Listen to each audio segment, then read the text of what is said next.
تمام تعریفیں صرف اللہ تعالیٰ کے لیے جو اس پوری کائنات کا مالک المولا اور پالنے والا رب ہے، اور کروڑوں کروڑ درود رسول اللہ صلی اللہ علیہ وسلم کے لیے کہ جن کے چہرے انور کے نور کے آگے سورج بھی بے نور ہو جاتا تھا۔ اللہ کی کتاب کو جلایا گیا سویڈن میں۔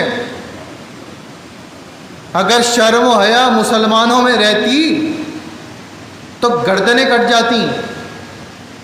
اگر یہ معاملہ ہوتا عمر بن خطاب رضی اللہ تعالیٰ عنہ کے سامنے، اگر سویڈن یہ حرکت کرتا مولا علی کے سامنے، اگر یہ سویڈن حرکت کرتا خالد بن ولید رضی اللہ تعالیٰ عنہ کے سامنے، امام حسن امام حسین کے سامنے،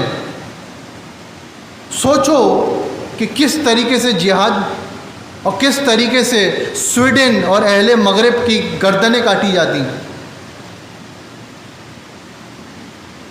یہ کتنا بڑا واقعہ ہے کہ اس میں شرم و حیا ہمارے اندر ایسی ختم ہوئی کہ 70 سے زیادہ اسلامی ممالک، ان کے سربراہ اور ان کی افواج خاموش بیٹھی ہوئی۔ پاکستان کے حکمران خاموش، کیونکہ ان کا تو مدعا ہی کچھ اور ہے۔ انہوں نے عوام کو دوسرے مدعوں میں لگایا ہوا ہے، کیونکہ ان کا تعلق ایمان سے ہے ہی نہیں۔ مولانا ڈیزل، ان کو لوگ عالم دین سمجھتے ہیں، خاموش۔ قرآن کی بےحرمتی ہوئی، خاموش۔ پاکستان کے بڑے بڑے علماء خاموش۔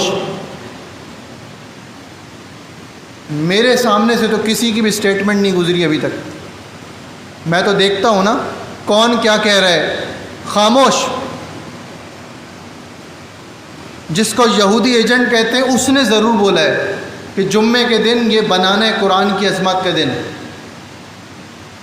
میں یہ سوال کرتا ہوں کل اللہ کے سامنے جب پوچھا جائے گا کہ میرے حبیب پہ قرآن نازل کیا گیا، یہ میری کلام ہے، میری کتاب ہے، اس کو جلایا گیا، کس نے کتنی مذمت کری؟ آپ میں سے کتنے ہیں جنہوں نے مذمت کے الفاظ بولے؟ بلکہ میں نوجوانوں کو یہ کہوں گا کہ دیکھو اپنے دل و دماغ کو زندہ رکھو۔ یہ مغرب تمہارے ایمان سے کھیل رہا ہے اس وقت۔ آج یہ قرآن جلا رہا ہے، کل دیکھنا یہ کیا کیا کریں گے۔ ابھی یہ دیکھیں گے کہ تم کتنے پانی میں ہو۔ کیسے مقابلہ کرنا ہے میں یہ بھی بتا دیتا ہوں، حل کیا ہے میں یہ بھی بتا دیتا ہوں۔ لیکن پہلے ہم اپنے ایمانوں کو زندہ تو کریں، کوئی کیفیت محسوس تو کریں کہ ہمیں اندر سے افسوس بھی ہوا یا نہیں ہوا۔ اگر افسوس ہوا تو تھوڑا بہت ایمان باقی ہے، اگر افسوس بھی نہیں ہوا تو ایمان ختم ہے۔ اس کا مطلب یہ نہیں ہے کہ گھوڑے میں تلوار لے کے گئے اور سویڈن میں حملہ کر دے، یہ ہمارے اختیار میں نہیں ہے۔ سب سے زیادہ یہ کہ قرآن کو زیادہ سے زیادہ نہ صرف پڑھا جائے بلکہ قرآن کی تعلیمات کو اپنے ملک میں، اپنے علاقوں میں، اپنے گھروں میں اس کے نظام کو رائج کیا جائے۔ وہ الٹے سیدھے دن بناتے، تم قرآن ڈے بنا لو، تم ان کو قرآن پڑھا کے دکھاؤ، تم ان کی مصنوعات کا بائیکاٹ کر دو۔ اگر یہ 70 سے زیادہ اسلامی ممالک سویڈن کی مصنوعات کا بائیکاٹ کر دیں، یقین کریں اس کی معیشت تباہ، سویڈن تباہ۔ سارے اہل مغرب، ایک ترکی ہے جو آنکھوں میں آنکھیں ڈال کے بات کر رہا ہے۔ اس نے کہا ہے کہ ہم تمہیں مزہ چکائیں گے، تم نے قرآن کو جلایا ہے، ہم تم کو مزہ چکائیں گے۔ طیب اردوغان، یہ ایک لیڈر ہے۔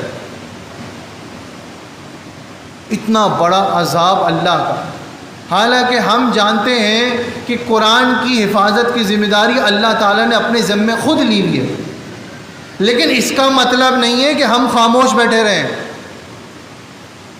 اس وقت ہائبرڈ وار چل رہی ہے، سوشل میڈیا کی وار ہے، کتنوں نے مذمت کری، کسی نے نہیں۔ آپ اس سوشل میڈیا میں ان کا جواب دینا، آپ کیوں ڈرتے ہیں؟ ہم کیوں ڈریں؟ کس سے ڈریں؟ ہم سویڈن یا ان کے باپ کا تو نہیں کھاتے، ہم تو محمد رسول اللہ صلی اللہ علیہ وسلم کے در کا کھاتے ہیں، ہم تو اللہ کے ولیوں کے در کا کھاتے ہیں، ہم کیوں اہل مغرب سے ڈریں؟ یہ ڈر کے بت کو توڑیں اور حق بات بولیں، کسی سے ڈرنے کی ضرورت نہیں۔ نوجوانوں کو چاہیے سویڈن کے جھنڈے کو جلائیں، مظاہرے ہونے چاہیے، ان کی ایمبیسی کے سامنے مظاہرہ ہونا چاہیے کہ ہمیں تکلیف ہوئی کہ اللہ کی کتاب کو بے دردی کے ساتھ جلایا گیا، وہ بھی ان کی حکومت کے کہنے پہ، حکومتی سطح پہ۔ تو اگر آپ کا ایمان زندہ ہے تو اس کا اظہار کریں، جس طریقے سے اس ملک سے دوستی نہیں بلکہ اظہار نفرت، اظہار یعنی کہ اپنا ریکارڈ کرائیں احتجاج۔ لیکن افسوس کہ ہمارے اسلامی ممالک کے حکمران خاموش بیٹھے ہیں، قرآن کی بے حرمتی خاموش، اب وہ چیک کر رہے ہیں کیونکہ انہوں نے ہمارے لوگوں کو عیاشی پہ لگا دیا، فحاشی، عریانی۔ جب ہمارے حضرت صلاح الدین ایوبی علیہ رحمہ کہتے ہیں نا کہ جس قوم کے نوجوانوں کو بغیر جنگ کے تباہ کرنا ہے ان کو فحاشی میں ڈال دو، وہ قوم بغیر جنگ کی تباہ ہو جاتی ہے۔ تو دوستو، بزرگوں، یہ تمہارے ایمان کا معاملہ ہے، یہ کسی کے ملک کا معاملہ نہیں ہے، یہ کسی کی جائیداد کا معاملہ نہیں ہے۔ کل اللہ کے سامنے یہ سوال ہوگا کہ قرآن کو جلایا گیا، تم نے اپنا کیا کردار ادا کیا؟ تو ہر انسان اپنے گریبان میں جا کے کہ اس نے اس کا کس طریقے سے مذمت کری، کس طریقے سے اظہار کیا، کس طریقے سے اس کو روکا۔ اور ایک آخری بات، قرآن مجید کی تعلیمات کو عام کرایا جائے، قرآن مجید کو زیادہ زیادہ پڑھا جائے۔ یہ تو اللہ کا کرم ہے کہ یہ قرآن جلاتے ہیں، یہاں پہ حافظوں کی لائن لگ جاتی ہے، قرآن سینے میں محفوظ ہے، نکال نہیں سکتے۔ میں یہی سوچتا تھا کہ یہ اہل مغرب تو بڑے اچھے ہیں، اخلاقیات میں بڑے اچھے ہیں، پھر یہ دوزخ میں کیوں جائیں گے؟ تو اب ان کے کرتوت دیکھ کے پتہ چلتا ہے کہ ہاں واقعی ان کی جنت یہی دنیا ہے، جو انہوں نے کام کر دیے ہیں تو واقعی دوزخ کے مستحق ہے۔